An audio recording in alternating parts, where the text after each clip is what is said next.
See, I was mostly a chord man. You play the old-fashioned way.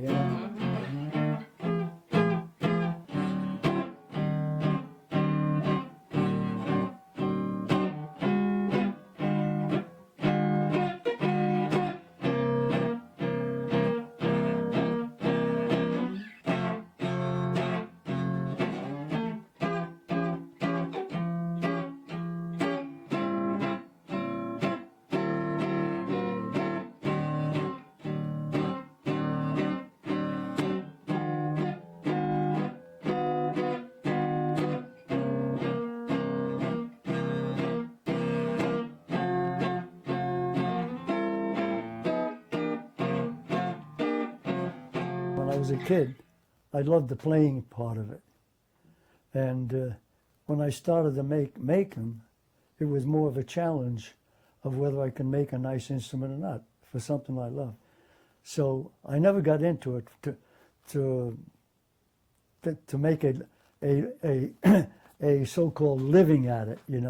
I got into it because I love the guitar, and I've always loved the guitar since I was 15 years old. When I first started to hear different guys play the guitar, I always loved that sound. So that's the thing. And even till today, I still love the instrument. I love the sound of the instrument, and I love the challenge that it brings to make one. Every time you make one and you finish it, you always feel like making another one, because you know what you did on the last one that you want to do, on what you didn't do on the last one that you would like to do on the next one. So you couldn't wait to get at doing that there. So to me, it's therapy. Especially now at my age now.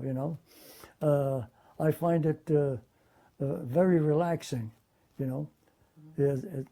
Maybe others might find it work, but to me, it's never been work. It's always been a relaxing thing, and a challenging thing. So I never looked at guitar making as a way I have to make a living at it. I made approximately 300 instruments, 300. including mandolins and violins, and arch-top guitars, and special made instruments. About 300 combination of all the instruments together.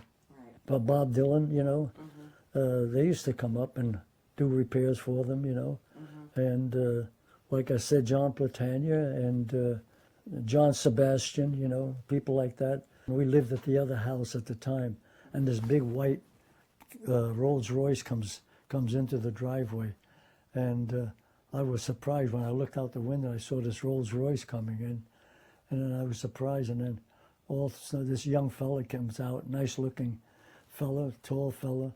He had a hat with a straw in it, and he comes strolling in, introduced.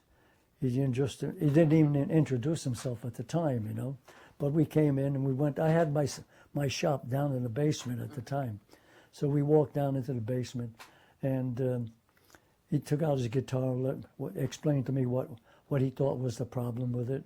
I checked it over, and it wasn't something difficult. Checked it over, and I did the repair right then and there while he was there, and we got to talking, and finally I says to him, "By the way, what's your name?"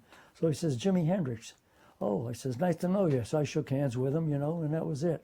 But I didn't know one big name in the rock music from the other, at that time. So I repaired the guitar for him. So he was very satisfied. He played it. And the funny part of it was when he played it, it was a right-handed guitar, but he played it left-handed, upside down. Okay. And that kind of knocked me off for a while. I says, I wonder how come this guy's playing it upside down, But upside down or not, when he started to play, you knew he was good. He even though I didn't know of him, I could tell this guy, he was extra good, because he had long fingers, and what he did was just was out of this world. I says to myself, man, I said, I don't know how this guy does it, but he sure is good, Turns out to be Jimi Hendrix. When my son come home at night from school, I says to him, by the way, Lou, I says, did you ever hear of a guy by the name of Jimi Hendrix? So he says, yeah. He says, why? Well, he says, he was here this afternoon. I says, I did some work on his guitar. He says, oh, no, Dad. He says, he's the best guitarist in the world, you know. I says, well, I says, then it says something for my playing, I says, because he was very satisfied with the work that I did, you know. And it wasn't a big job, like I said, but it was a job that had to be done, you know. And so he was really so satisfied. To this day, I'm sorry I didn't have him sign one of my guitars or anything, you know, because I think the guitar alone would have enhanced by $100,000 just with his signature, you know. But he was good, you know. Even though I'm from the old school of vintage instruments, you know, I still find the new instruments that some of these young fellows are making very interesting, you know. And the workmanship is nice, you know. So you have to look at it and say they did a nice job on it, you know. But it's the love of the instrument and the feeling that I have for the instrument that I like. To me, it's a thing of beauty, you know. It's an instrument of beauty. I look at it after it's finished and I say, boy, that's nice. I made that, you know. It's a thing that's going to serve a purpose, and that's the way I figure with the guitars. To me, it serves a purpose. It's making other people happy by playing it, and it's making me happy by making it. And it's like I said, it's a therapy. You know, gives me something to do, something to think about. You know, it's good. We all need that. You know, whether it's cars or guitars or cameras or whatever it is, we all need that therapy to keep us going, you know?